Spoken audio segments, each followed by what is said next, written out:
PS storyteller कथांचे अनोखे विश्व. सुरुवात करूया कथेला. प्रीतीचा तू दूर का भाग 29. लेखिका प्राची सोळ. कधी बोलावतेस त्यांना आपल्या घरी?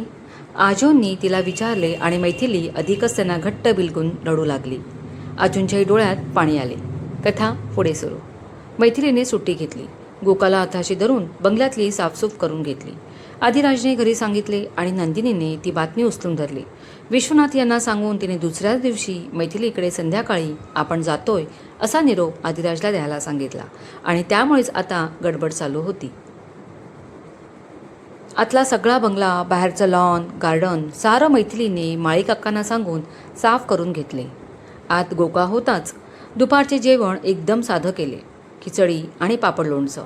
हलका आहार कामाला स्फूर्ती देत होता. संध्याकाळी तिने काही पदार्थ बाहेरून ऑर्डर केले होते तर काही गोका करणार होता. आदिराज आणि फॅमिली संध्याकाळी 7 वाजता येणार होते. साफसफाई झाली. जेवण उरकले. आजो थोडा वेळ तुम्ही आराम करा. आणि तूही काम करतेस आहेस की? आजो लगेच बोलले. हो, मीही जाते माझ्या रूममध्ये. मला संध्याकाळी घालायचा ड्रेस बघायचा आहे. थोडा आरामही करेन, मैथिली म्हणाली. गुड. थोडी झोप मिळाली की फ्रेश होशील. आता 3 वाजले. 2 तास तरी झोप. येस आजो, आय विल. तुम्ही सुद्धा जा आता. आणि गोका तूही आराम कर. सगळे 5:30 वाजता चहाला भेटू, मैथिली बोलली व रूममध्ये गेली. नंदिनीने मैथिलीसाठी भारीतली साडी, दामोदर पंतांसाठी शाल, तिच्या घरी देण्यासाठी वेगवेगळ्या प्रकारची फळे, सुकामेवा, नमकीन व मिठाई असे खूप सारे पदार्थ छान पॅकिंग करून घेतले होते. तिची धावपळ काही थांबत नव्हती. आदिराजने एकवार तिने घेतलेल्या सामानाकडे पाहिलं आणि डोळे विस्फारले. मॉम, हे हॉलवर घेऊन जायचे नाही आहे, मैथिलीच्या घरी न्यायचे आहे. हो, माहिती आहे मला. पहिल्यांदा जातोय, मग एवढं सगळं हवेच ना, नंदिनीने त्याला टोकलं. हो, पण त्या घरात फक्त ते दोघे आणि त्यांचा नोकर राहतात. 10-12 माणसं नाही. किती जास्त वाटते हे. आदिराज वैतागला. ए राजा, तू नको ना विचार करूस. ते मी बघते. त्यांच्या घरी जरी 2-3 माणसं राहत असली तरी आपण मोजून मापून नेणे बरोबर आहे का? उलट हे सुद्धा कमीच आहे. तू जा, थोडा आराम कर आता. 7 वाजता पोचायचे आहे ना. आरामात तयारी होईल. आई काही ऐकणार नाही. आदिराजने विचार केला आणि त्याच्या रूममध्ये गेला. विश्वनाथ दुरून त्या दोघांत चाललेला संवाद ऐकत होते. चेहऱ्यावर खोटं हसू. एकदा का आदिराज आणि मैथिलीचं लग्न झाले की माझा मार्ग मोकळा झाला. मग ती शाळा माझ्या ताब्यात येण्यापासून कोणी अडवत नाही. विश्वनाथ यांचे फसवे डोळे एका अनामिक ओढीने चमकत होते. त्या नजरेत विलक्षण तेज होते. जणू एखादा गुप्त खजिना त्यांना मिळाला की काय, की कुबेराचा घबाड त्यांच्यासमोर आहे. नक्की काय कारण आहे की एका मोठ्या नामांकित कंपनीचे मालक असूनही त्यांना शिवांजली शाळा हवे? मैथिलीने साडी घातली. या साडीवरून तिने कितीदा तरी मायेने हात फिरवला. त्या साडीचा गंध दीर्घ श्वास घेऊन तिच्या हृदयात खोलवर साठवला. त्या साडीची मायेची ऊब तिला धीर देत होती. का नाही देणार? कारण ती साडी तिच्या आईची, अंजलीची होती. कॉलेजच्या पहिल्या वर्षाच्या गॅदरिंगला तिने घातली होती ती. त्यावेळीही त्या साडीची तिला साथ मिळाली. अंजलीने स्वतः तिला नेसवली होती. आज ती स्वतः नेसली होती. साडी नेसून आरशासमोर उभी राहिली. प्युअर कॉटनची, गुलाबी रंगाची, बारीक चेक्सची ती साडी अतिशय सुंदर दिसत होती. त्यावर बारीक जाळीचा नक्षीदार सफेद ब्लाऊज. युनिक कॉम्बिनेशन होतं ते. मुळात सुंदर असलेल्या मैथिलीला खूप खुलून दिसत होती ती. ती तिची तयारी करत होतीच की तिने डोरबेलचा आवाज ऐकला आणि आपसूक तिचे हात भरभर चालू लागले.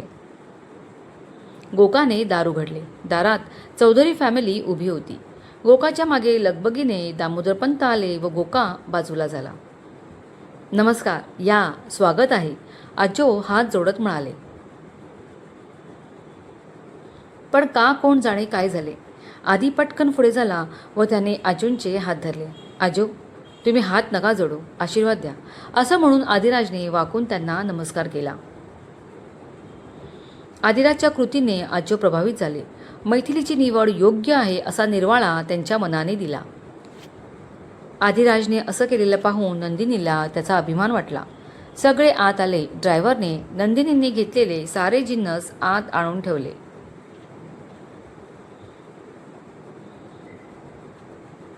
नमस्कार. आजो विश्वनाथ यांना नमस्कार करत म्हणाले. नमस्कार दामोदर पंत. तुमचा बंगला खूपच छान आहे. एकदम प्रशस्त आणि हवेशीर. बाहेरची बागही छान आहे. विश्वनाथ बोलले. एका सोफ्यावर चौधरी फॅमिली बसली. त्यांच्या बाजूच्या खुर्चीत आजो बसले. ते होस्ट होते ना. गोकाने सगळ्यांना पाणी दिले. आजोनी त्याचीही ओळख करून दिली. सगळे बोलत होते की बांगड्यांची मंजळ किणकिण कानावर पडली. सर्वात आधी आदिराजने पाहिलं आणि त्याची विकेट उडाली. समोर उभ्या असणाऱ्या मैथिलीकडे तो मंत्रमुग्ध होऊन पाहू लागला. मैथिली याआधी एवढी सुंदर त्याला कधीच वाटली नव्हती जेवढी आता दिसत होती. तो तिला नव्याने पाहत होता. ये मैथिली, आजो म्हणाले. मैथिली आली. तिने आधी विश्वनाथ यांना मग नंदिनीला वाकून नमस्कार केला. नंदिनीला तर मैथिली पहिल्याच दिवशीच आवडली होती. आता तर फक्त औपचारिकता होती. नंदिनी उठली व तिने तिच्या गालावरून हात फिरवला. खूपच गोड दिसतेस असं म्हणून स्वतःच्या डोळ्यातलं काजळ तिच्या कानामागे लावलं. मैथिलीने गोकाच्या मदतीने खाण्याचे पदार्थ बाहेर आणले. ज्यूस आणला. बापरे, एवढे पदार्थ, नंदिनी बोलली. सारे पदार्थ मैथिलीने केलेत. तिला मदत गोकाने केले, आजोंनी सांगून टाकले. आणि आदिराजच्या डोळ्यात तिच्यासाठी कुतूहल होते. मैथिली व आजो तिघांना आग्रह करून वाढत होते. सगळेच पदार्थ रुचकर होते. खाणं झाल्यावर पुन्हा सगळे हॉलमध्ये बसले. दामोदर पंत, माझ्याकडे शब्द नाही आहेत. मैथिलीचे करावे तेवढे कौतुक कमी आहे. एवढी मोठी शाळा चालवते आणि तितकंच घरातल्या कामाची उत्तम जाण. हिरा आहे ना ती, विश्वनाथ स्तुती करत म्हणाले. मी माझ्या पत्नी आणि मुलाच्या वतीने या नात्याला ग्रीन सिग्नल देऊन टाकलाय. आम्हाला तुमची मैथिली खूप आवडली आहे. आम्ही तिला आमची सून म्हणून मान्य केले. नंदिनी, हो ना? त्यांनी तिला प्रश्न केला. हो, अगदी बरोबर बोललात. मैथिलीला आम्ही सून कधीच मानले आहे. आता ती घरी येण्याची वाट पाहणं आहे, नंदिनी खुश होत बोलली. आदिराज तिच्याकडे बघत होता. त्यामुळे तिचे पाण्याने डबडबलेले डोळे त्याने आधी पाहिलं. ती आजूंकडे बघत होती. एक क्षण गेला आणि आधी उभा राहिला. आजो, एक विनंती करायची आहे तुम्हाला. करू का? अचानक त्यांच्यासमोर बसत तो म्हणाला. बोल ना. आजो, आता माझं आणि तुमचंही नातं तयार झालं आहे. नात जावई, पण यातला जावई हा शब्द आपल्यात कधीच असणार नाही. जशी मैथिली तसाच मी. आणि ह्या नात्याच्या हक्काने तुम्हाला विनंती करतो, लग्नानंतर तुम्ही आमच्यासोबत राहायला चला. गोकाला पण बरोबर घेऊ. तुम्ही आलात की मैथिली पण खुश राहील. तुमची सगळी काळजी घेता येईल. आधी त्यांच्याकडे बघत अतिप्रेमाने बोलला. आजोनी एक वार त्याच्याकडे पाहिलं आणि मग मैथिलीकडे व हसले. काय ग परी, हा राजकुमार तुला पसंत आहे ना?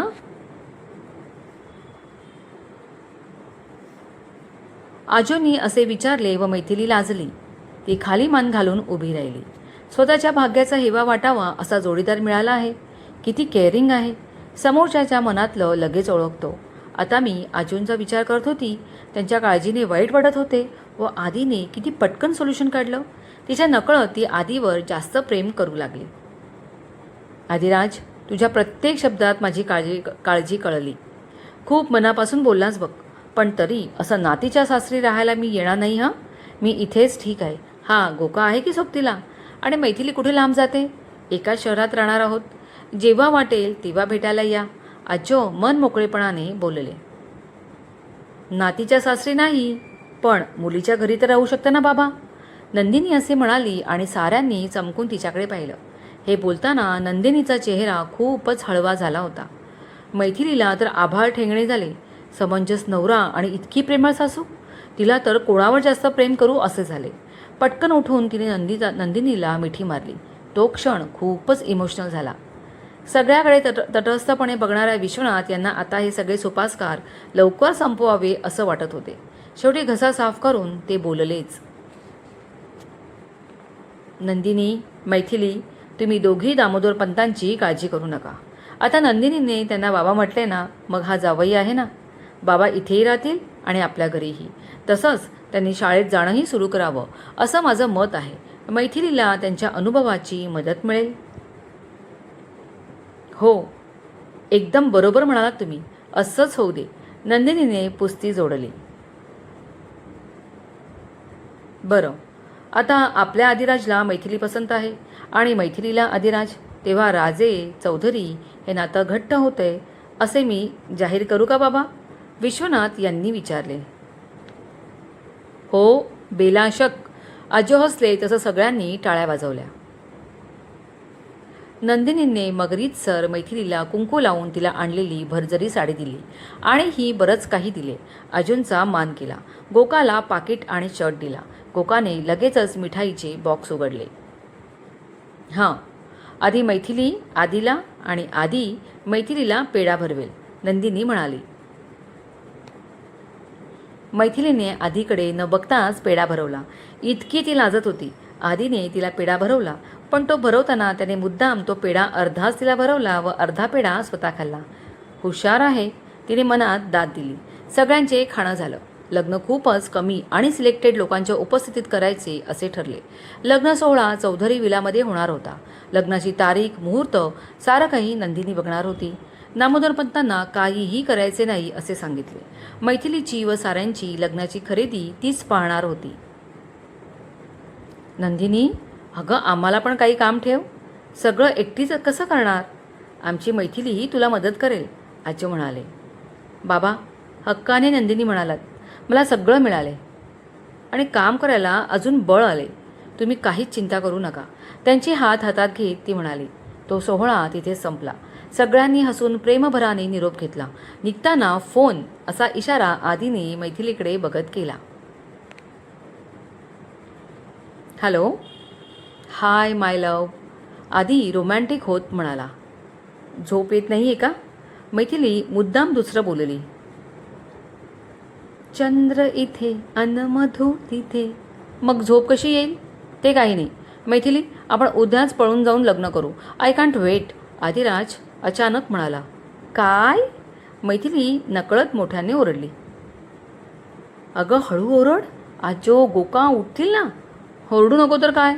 रीत सर लग्न ठरले आणि पळून जाऊ म्हणता?